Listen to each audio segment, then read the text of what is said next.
I used to think this was just the way life was. I would tell myself, what doesn't kill you makes you stronger. I'd find ways of coping, ways of dealing. I mean, it could always be worse. But what's worse? I mean, some people have it made. But I don't like to think like that. And I can't think like that. Well, how about I go to my happy place? I imagine myself dancing. I'm not really there. Most of the time, I'm not in reality. It's my way of coping, going somewhere else. These happy places of dancing are my happy place. But sometimes we lose grasp of these happy places, and reality sets in, and we lose it.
So many times I hide the reality of everything in my videos because it's staged.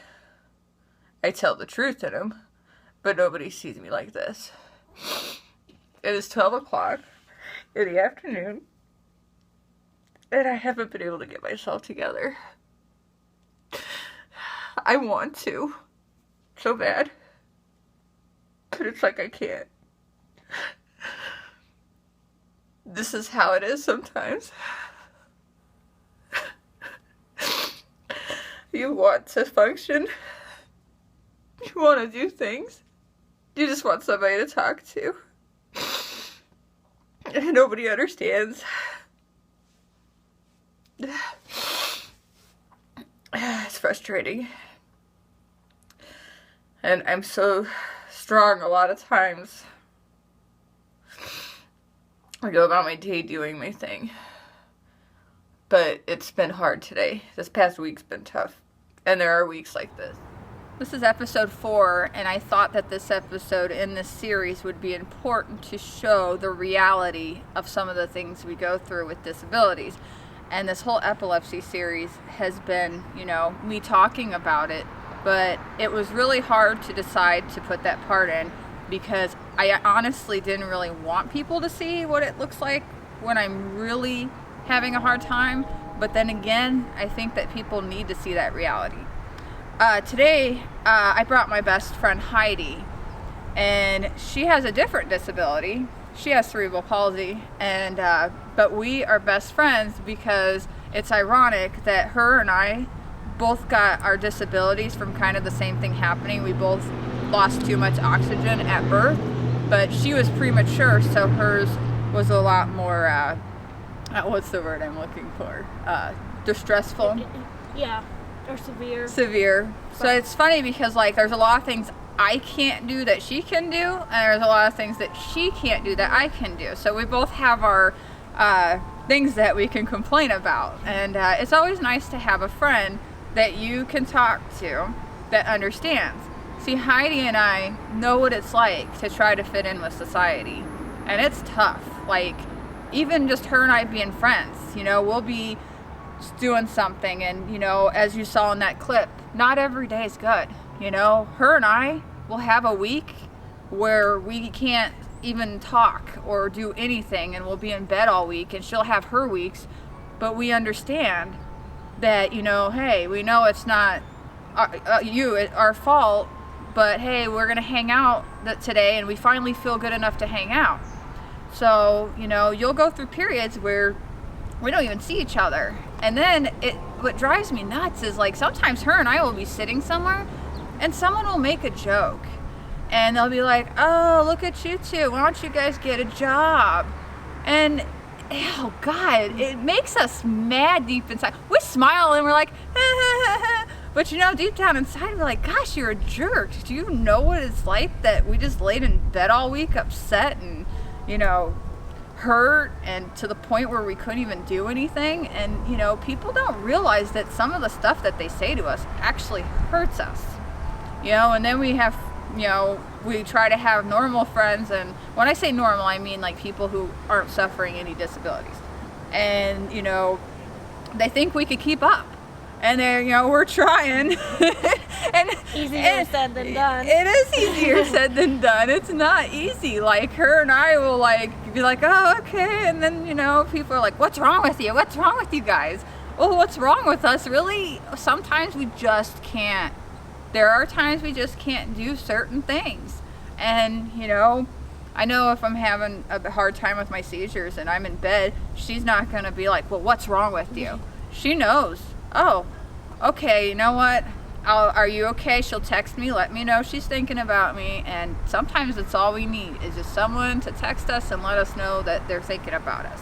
Another common thing we face is her and I will try to go to a public event, and it's like we feel so uncomfortable because it's like, yes, we know we have disabilities and we're not trying to blame our feelings on that, but honestly, like, people will look at us differently. Like, we tried to go to this group on Wednesday nights where there was a lot of people hanging out, and I swear every time we walked in, it's like you feel like everybody's like staring, like, what did I do wrong? Am I wearing pants? I mean, I'm just using it as an example because people are staring at you like that, and then you start feeling like so out of place, and and it's so hard to deal with it. And her and I talk about that so much and it's just, like I said, I'm glad that I have her as a best friend, because I have honestly lost so many friends over this disability. And it's sad how many people do lose friends over it, because you find out who your real friends are. Mm-hmm. And it's hard. I mean, who wants to sit there when you're losing it and talk? You can only call somebody so many times before they're tired of hearing the same thing. Heidi can talk about her stuff, and I could talk about my stuff 100 times, and she understands.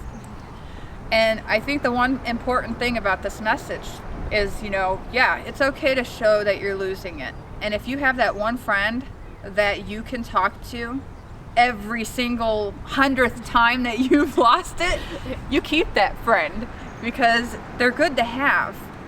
And one thing that Heidi and I talk about a lot is that, yes, it's hard living with disabilities, but the one thing that we honestly say is sometimes we think of it as a curse, but sometimes we think of it as a blessing.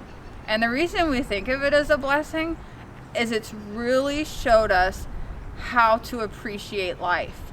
We appreciate everything. Instead of gossiping about people, we like to look at the positives in people. Like, we look at the positives in life, and we appreciate the little things that we have. We may not have a lot of money, because a lot of people on disability, I mean, we aren't rich. And we can't just use our looks. I mean, I've had some jerk say that to me before. Well, at least you're pretty, you model this and that. Really? At least I'm like, that made me so mad. Like, really?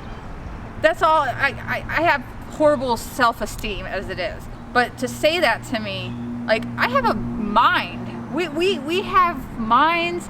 We think.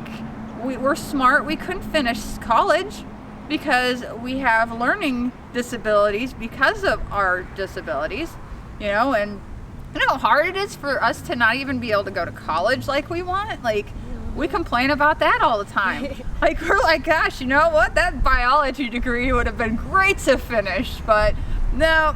I guess that jerk that told me at least I look good, you know, I'm like, oh, I got that going for me. But, you know, it's hard. We go through a lot, and people don't see that. But we do appreciate things. And We do. I mean, life is too short.